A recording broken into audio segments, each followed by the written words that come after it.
Hi everyone, welcome back to Sri Sai tutorial. ఈరోజు మనము తెలుగు మెథడాలజీకి చెందినటువంటి 10వ లైవ్ టెస్ట్ని కండక్ట్ చేసుకోబోతున్నాం. ఇందులో భాగంగా చాలా ముఖ్యమైనటువంటి బోధనా పద్ధతులపైన ఈరోజు లైవ్ టెస్ట్ అనేది ఉంటుంది. అదేవిధంగా మన శ్రీ సాయి ట్యుటోరియల్ ద్వారా నిర్వహించేటువంటి ఫ్రీ మరియు క్వాలిటీ లైవ్ టెస్ట్లకు సంబంధించినటువంటి సిలబస్ని ఒకరోజు ముందుగానే తెలుసుకోవాలి అనుకుంటే కనుక ఈ వీడియో క్రింద ఉన్నటువంటి టైటిల్ని క్లిక్ చేయగానే మన గ్రూప్స్ యొక్క లింక్స్ అనేవి వస్తాయి. అందులో జాయిన్ చేసి లైవ్ టెస్ట్లకు సంబంధించినటువంటి సిలబస్ని ఒకరోజు ముందుగానే తెలుసుకోండి. ఎవరైనా కొత్తగా మన ఛానల్ని చూస్తూ ఉన్నట్లయితే రెడ్ కలర్లో ఉన్నటువంటి సబ్స్క్రైబ్ బటన్ క్లిక్ చేసుకొని సబ్స్క్రైబ్ చేసుకోండి. పక్కన ఉన్నటువంటి all notification bell icon click చేయడం ద్వారా నేను చేసేటువంటి ప్రతి వీడియో మీకు నోటిఫికేషన్ రూపంలో వస్తుంది, గమనించాలి. ఇక లేట్ చేయకుండా లైవ్ టెస్ట్లోకి వెళ్ళిపోదాం. ఈ రోజు లైవ్ టెస్ట్లో భాగంగా మన మొదటి క్వశ్చన్, శిశు కేంద్రీకృత విద్యకు గుణాత్మక విద్యకు ప్రాధాన్యతనిస్తూ కృత్యాధార బోధనను ప్రాథమిక తరగతుల్లో ప్రవేశపెట్టాలని సూచించింది ఎవరు? ఆప్షన్ 1 NCF 2005, ఆప్షన్ 2 జాతీయ విద్యా విధానం 1986, option 3 Mudaliar commission, option 4 Kothari commission. ఇక్కడ క్వశ్చన్ని బట్టి 5 నుంచి 10 సెకండ్ల సమయం అనేది మీకు ఉంటుంది. ఆలోపు ఫాస్ట్గా మీ యొక్క సరి అయినటువంటి సమాధానాన్ని కామెంట్ చేస్తూ ఉండాలి. ఈ లైవ్ టెస్ట్ అనేది కంప్లీట్ అయిపోయిన తర్వాత చూస్తున్న వాళ్ళంతా కూడా వీడియోని పాజ్ చేసేసుకొని మీ యొక్క ఎగ్జామ్ని అటెంప్ట్ చేయగలరు. ఇక్కడ దీని యొక్క సరి అయినటువంటి సమాధానం ఆప్షన్ 2 జాతీయ విద్యా విధానం 1986 సూచన మేరకు ప్రాథమిక తరగతుల్లో కృత్యాధార బోధనను ప్రవేశపెట్టడం జరిగింది. తర్వాత రెండవ క్వశ్చన్, క్రింది వాటిలో సరైనవి ఏవి? స్టేట్మెంట్ 1 విద్యార్థుల్లో అంతర్గతంగా దాగి ఉన్నటువంటి శక్తులను వెలికి తీసి వారికి వారే చేయడం ద్వారా నైపుణ్యాలు పెంపొందించబడేటువంటి పద్ధతి కృత్యాధార పద్ధతి. స్టేట్మెంట్ 2 డేవిడ్ ఆర్స్ఫర్డ్ సీల్బాగ్ పాఠశాలను స్థాపించి అందులో ఈ పద్ధతిని మొదటిసారిగా ప్రవేశపెట్టాడు. ఇక్కడ సరైనవి ఏవి అనడం జరిగింది. ఆప్షన్ 1 1, 2, ఆప్షన్ 2 1 మాత్రమే, ఆప్షన్ 3 2 మాత్రమే, ఆప్షన్ 4 ఏది కాదు.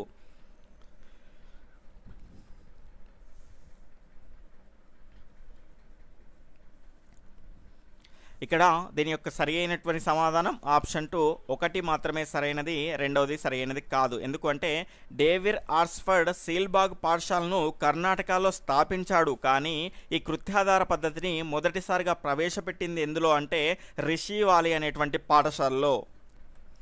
తర్వాత మూడవ క్వశ్చన్, కృత్యాధార బోధన ద్వారా మన ఉమ్మడి రాష్ట్రంలో వచ్చినటువంటి ప్రాజెక్టు ఏది? Option 1 OBB, option 2 APEP, option 3 1 and 2, option 4 ఏది కాదు.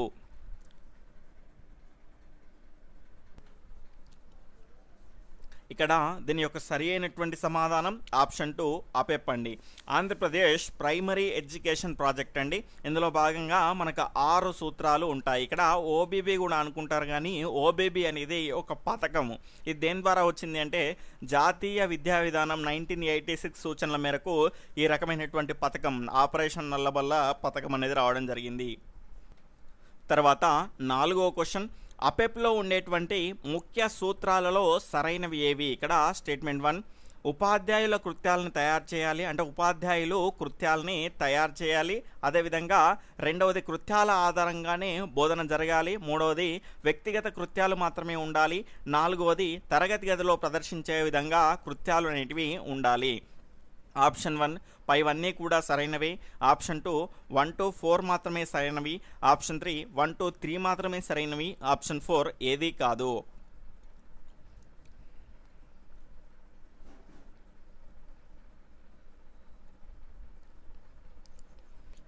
ఇక్కడ దీని యొక్క సరైనటువంటి సమాధానం ఆప్షన్ 2 1 to 4 మాత్రమే సరైనది. మూడోది ఎందుకు సరికాదు అంటే వ్యక్తిగత కృత్యాలు మాత్రమే అన్నామండి. వ్యక్తిగత కృత్యాలు మాత్రమే కాదు, సామూహిక కృత్యాలు అదేవిధంగా జట్టు తరగతి కృత్యాలు కూడా ఉండాలి.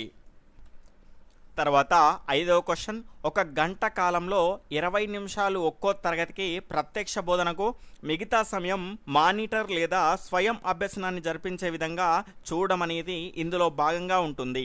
ఆప్షన్ 1 పర్యవేక్షణాత్మక అధ్యయనం, ఆప్షన్ 2 స్వయం అభ్యసన పద్ధతి, ఆప్షన్ 3 నియోజన పద్ధతి, ఆప్షన్ 4 బహుళ తరగతి పద్ధతి.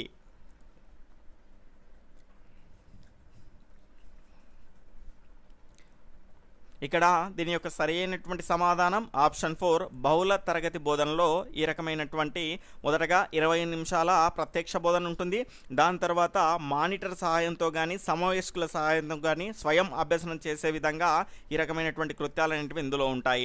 ఇది ఎక్కడ యూజ్ అవుతుంది అంటే ప్రాథమిక దశలో ఒకే ఉపాధ్యాయుడు అన్ని తరగతులకు బోధించాల్సినటువంటి అవసరం అనేది ఏర్పడ్డప్పుడు ఈ బహుళ తరగతి బోధన అనేది ఉంటుంది. ఇది ఎవరు సూచించారు అంటే ఎస్ఎస్సి సర్వశిక్ష అభియాన్ సూచన మేరకు ఈ రకమైనటువంటి బహుళ తరగతి బోధన అనేది రావడం జరిగింది. తర్వాత 6వ క్వశ్చన్, బహుళ తరగతి బోధనలో ప్రాథమిక పాఠశాలలో ఒక రోజుకి భాషా బోధనలో తప్పకుండా ఎన్ని నిమిషాలు కేటాయించాలి? Option 1 45, option 2 60, option 3 90, option 4 30.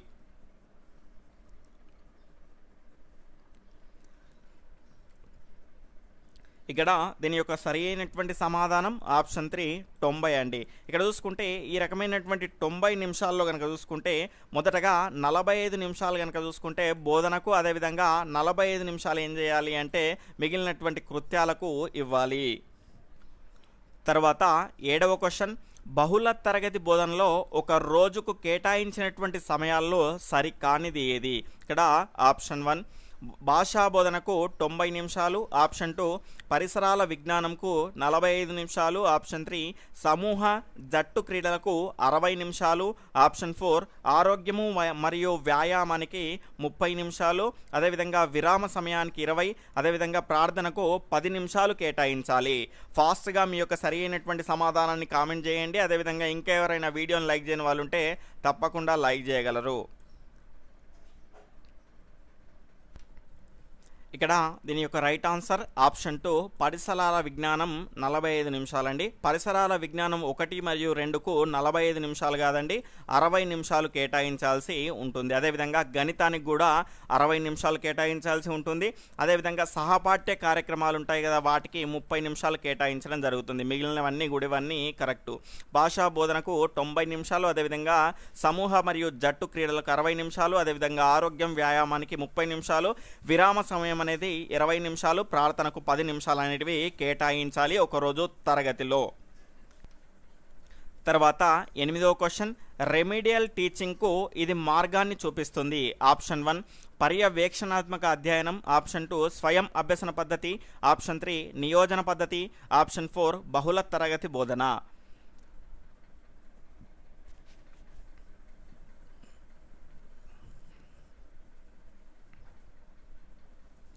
ఇక్కడ దీని యొక్క సరి అయినటువంటి సమాధానం ఆప్షన్ 1 పర్యవేక్షణాత్మక అధ్యయనం అండి. ఇక్కడ ఎవరైనా ఒక ఉపాధ్యాయుని సమక్షంలో పాఠశాల సమయానికి ముందు కానీ చివర కానీ చేసేటువంటి అధ్యయనాన్ని పర్యవేక్షణాత్మక అధ్యయనం అంటాము.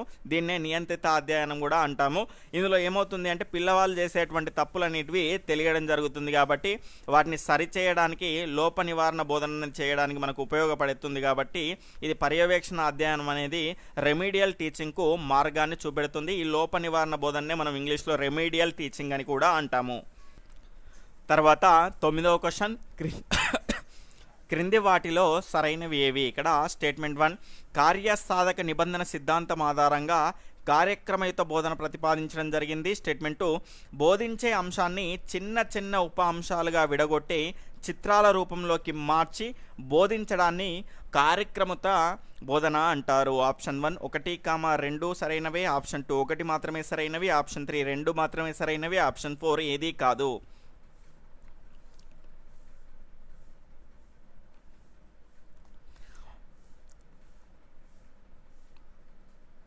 ఇక్కడ దీని యొక్క సరి అయినటువంటి సమాధానం ఆప్షన్ 1 1, 2 కూడా సరి అయినవే. ఈ కార్యసాధక నిబంధన సిద్ధాంతం ఆధారంగా ప్రతిపాదించినటువంటి బోధన ఏది అంటే కార్యక్రమయుత బోధన. ఇందులో కనుక చూసుకుంటే బోధించాల్సినటువంటి అంశాన్ని కార్యసాధక నిబంధనలో ఏ విధంగా మనకు ఫ్రేమ్స్గా మనం విడగొడతామో అదేవిధంగా చిన్న చిన్న ఉప అంశాలుగా విడగొట్టి చిత్రాల రూపంలోకి మార్చి బోధించడాన్ని కార్యక్రమయుత బోధన అని అంటారు. తర్వాత 10వ question, the techniques of teaching అనేటువంటి గ్రంథ రచయిత ఎవరు?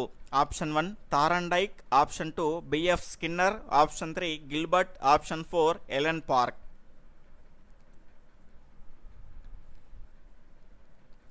ఇక్కడ దీని యొక్క సరైనటువంటి సమాధానం ఆప్షన్ 2 బిఎఫ్ స్కిన్నర్ అండి. ఈయన రాసినటువంటి గ్రంథం ఏంటి అంటే ద టెక్నిక్స్ ఆఫ్ టీచింగ్. అదేవిధంగా కార్యక్రమత బోధన సిద్ధాంతాన్ని ప్రతిపాదించింది ఎవరు అంటే బిఎఫ్ స్కిన్నర్. తర్వాత 11వ క్వశ్చన్, క్రింది వాటిలో సరైనవి ఏవి? ఇక్కడ స్టేట్మెంట్ 1 కార్యక్రమిత బోధన 2 రకాలు. స్టేట్మెంట్ 2 అందులో ఒకటి రేఖీయ కార్యక్రమం, రెండవది శాఖీయ కార్యక్రమం. ఆప్షన్ 1 1, 2, ఆప్షన్ 2 1 మాత్రమే, ఆప్షన్ 3 2 మాత్రమే, ఆప్షన్ 4 ఏది కాదు.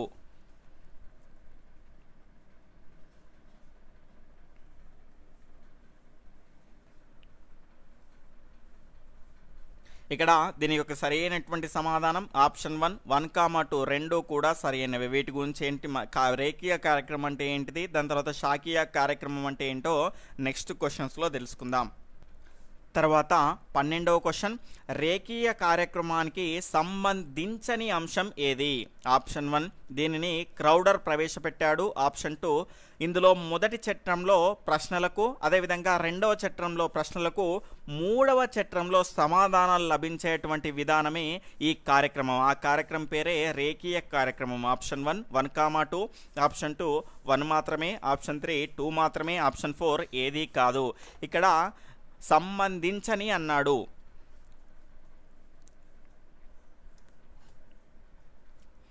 ఇక్కడ దీని యొక్క సరి అయినటువంటి సమాధానం ఆప్షన్ 2 1 మాత్రమే సరి అయినది. ఈ కార్యక్రమత బోధనలో కనుక చూసుకుంటే 2 రకాల కార్యక్రమాలు ఉంటాయి. అందులో రేఖీయ కార్యక్రమం ఒకటి, రెండవది శాఖీయ కార్యక్రమం. ఇందులో కనుక చూసుకుంటే ఈ రేఖీయ కార్యక్రమాన్ని ప్రవేశపెట్టింది ఎవరు అంటే క్రౌడర్ కాదండి, స్కిన్నర్. ఇందులో మొదటి చట్రంలో ఉన్నటువంటి ప్రశ్నలకు, రెండవ చట్రంలో ఉన్నటువంటి ప్రశ్నలకు, మూడవ చట్రంలో సమాధానాలు అనేటివి లభించేటువంటి విధానమే ఈ రేఖీయ కార్యక్రమం. తర్వాత 13వ క్వశ్చన్, శాఖీయ కార్యక్రమానికి సంబంధించినది.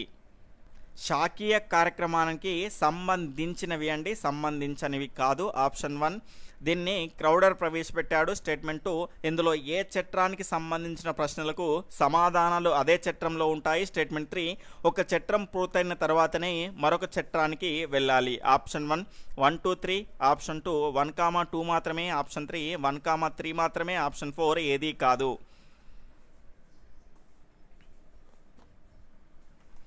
ఇక్కడ దీని యొక్క సరి అయినటువంటి సమాధానం ఆప్షన్ 1 1, 2, 3 మూడు కూడా సరి అయినవే. దీన్ని ప్రతిపాదించింది ఎవరు అంటే క్రౌడర్. ఇందులో ఏ చట్రానికి సంబంధించినటువంటి ప్రశ్నలకు అందులోనే సమాధానాలు అనేవి దొరుకుతాయి. ఒక చట్రం పూర్తయిన తర్వాతనే ఇంకో చట్రానికి వెళ్లాల్సి ఉంటుంది ఈ శాఖీయ కార్యక్రమంలో. తర్వాత 14వ క్వశ్చన్, సేకరణలు, నూతన పదాలకు అర్థాలను తెలుసుకోవడం, ప్రయోగాలు చేయడం అనేవి ఏ కృత్యాలకు సంబంధించినవి? ఆప్షన్ 1 నిర్మాణాత్మక కృత్యాలు, ఆప్షన్ 2 శోధనా కృత్యాలు, ఆప్షన్ 3 ప్రదర్శనా కృత్యాలు, ఆప్షన్ 4 పైవన్నీ.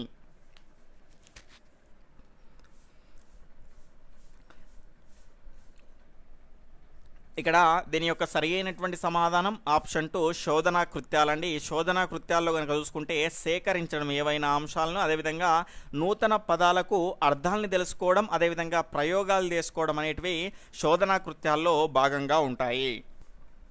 తర్వాత 15వ క్వశ్చన్, వైయక్తిక కృత్యము, తర్వాత సామూహిక కృత్యము, జట్టు కృత్యము ఈ కృత్యాల్లో భాగంగా ఉంటాయి. ఆప్షన్ 1 నిర్మాణాత్మక కృత్యాలు, ఆప్షన్ 2 శోధనా కృత్యాలు, ఆప్షన్ 3 ప్రదర్శనా కృత్యాలు, ఆప్షన్ 4 పైవన్నీ.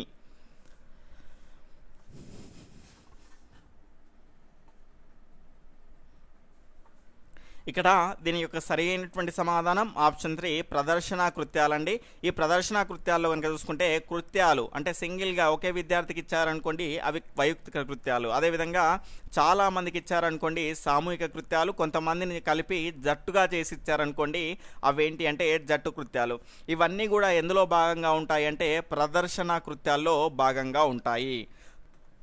మిగిలినటువంటి కృత్యం ఏంటి అంటే నిర్మాణాత్మక కృత్యం అండి. ఇందులో కనుక చూసుకుంటే నమూనాలు, మాదిరిలు తయారు చేయించడం, అదేవిధంగా క్షేత్ర పర్యటన ద్వారా తాను అనుభవించినటువంటి విషయాలను రాయించడం అనేటివి ఈ నిర్మాణాత్మక కృత్యాల్లో ఉంటాయి. తర్వాత 16వ క్వశ్చన్, ఒక నిర్దిష్ట కాలంలో భాష యొక్క స్వరూప స్వభావాలు తెలియజేసేది ఏది? ఆప్షన్ 1 చారిత్రాత్మక వ్యాకరణం, ఆప్షన్ 2 వర్ణనాత్మక వ్యాకరణం, ఆప్షన్ 3 తులనాత్మక వ్యాకరణం, ఆప్షన్ 4 ఏదీ కాదు.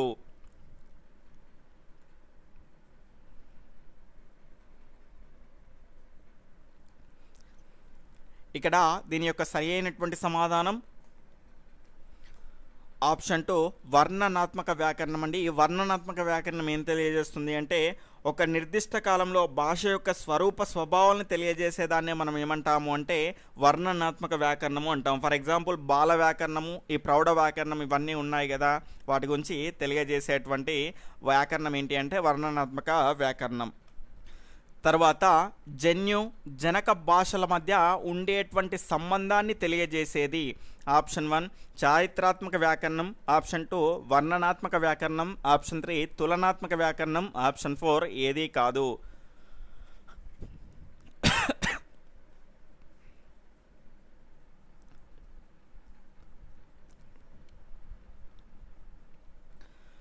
ఇక్కడ దీని యొక్క సరైనటువంటి సమాధానం ఆప్షన్ 3 తులనాత్మక వ్యాకరణం. జన్యు జనక భాషల మధ్య ఉండేటువంటి సంబంధం. ఫర్ ఎగ్జాంపుల్ ఇప్పుడు తెలుగు భాషకు ఇతరంగా ఉన్నటువంటి దక్షిణ భారతదేశాలకు సంబంధించినటువంటి ద్రావిడ భాషలకు ఉన్నటువంటి సంబంధాన్ని తెలియజేసింది అనుకోండి, దాన్ని ఏమంటారు అంటే తులనాత్మక వ్యాకరణం అంటారు.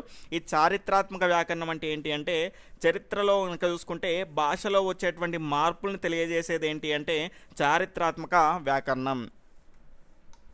తర్వాత 18వ క్వశ్చన్ సూక్ష్మాంశ బోధనకు సంబంధించి సరికానిది. ఇక్కడ స్టేట్మెంట్ 1 ఇది ఒక నూతన బోధనా పద్ధతి, స్టేట్మెంట్ 2 ఇది ఒక బోధనా మెలకువ, ఆప్షన్ 3 దీనివల్ల పూర్తి విషయ బోధన కాదు, స్టేట్మెంట్ 4 ఛాత్రోపాధ్యాయులకు శిక్షణ కళాశాలలకు ఒక వరం లాంటిది.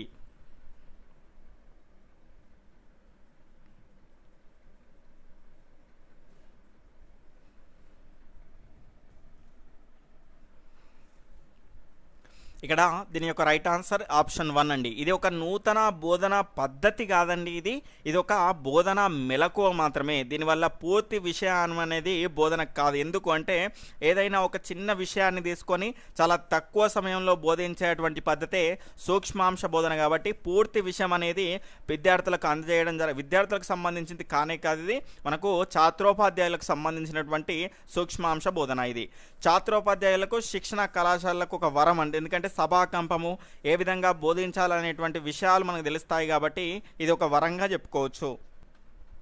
తర్వాత 19వ క్వశ్చన్ సూక్ష్మాంశ బోధన అనేటువంటి భావనను ఏ సంవత్సరంలో రూపొందించారు? Option 1 1961, option 2 1963, option 3 1962, option 4 1965.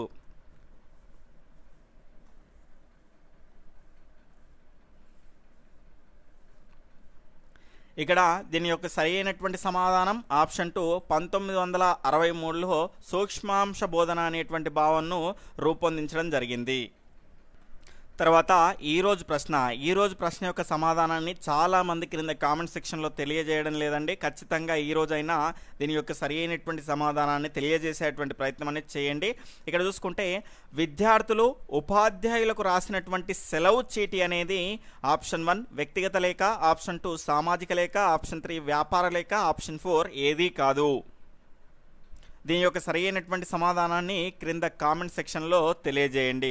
రేపటి సిలబస్ ఆధునిక బోధనా పద్ధతులైనటువంటి క్రీడా పద్ధతి, మాంటిస్సోరీ పద్ధతి, కిండర్ గార్డెన్ పద్ధతి, డాల్టన్ పద్ధతి మిగిలినటువంటి అంశాలపైన రేపు లైవ్ టెస్ట్ అనేది ఉంటుంది. రేపటితో మనకు బోధనా ఉపగమాలు అనేది కంప్లీట్ అయిపోతుంది. నెక్స్ట్ 2 డేస్లో మనకు ఈ మొత్తం తెలుగు మెథడాలజీ అనేది కంప్లీట్ అవ్వడం జరుగుతుంది, గమనించాలి. అదేవిధంగా వీడియోని చూస్తున్న వాళ్ళంతా కూడా తప్పకుండా లైక్ చేసి వెళ్ళగలరు. అదేవిధంగా ఎవరైనా కొత్తగా మన ఛానల్ని చూస్తూ ఉన్నట్లయితే సబ్స్క్రైబ్ చేసుకొని పక్కనటువంటి ఆల్ నోటిఫికేషన్ బెల్ ఐకాన్ని క్లిక్ చేయడం ద్వారా నేను చేసేటువంటి ప్రతి వీడియో మీకు నోటిఫికేషన్ రూపంలో వస్తుంది.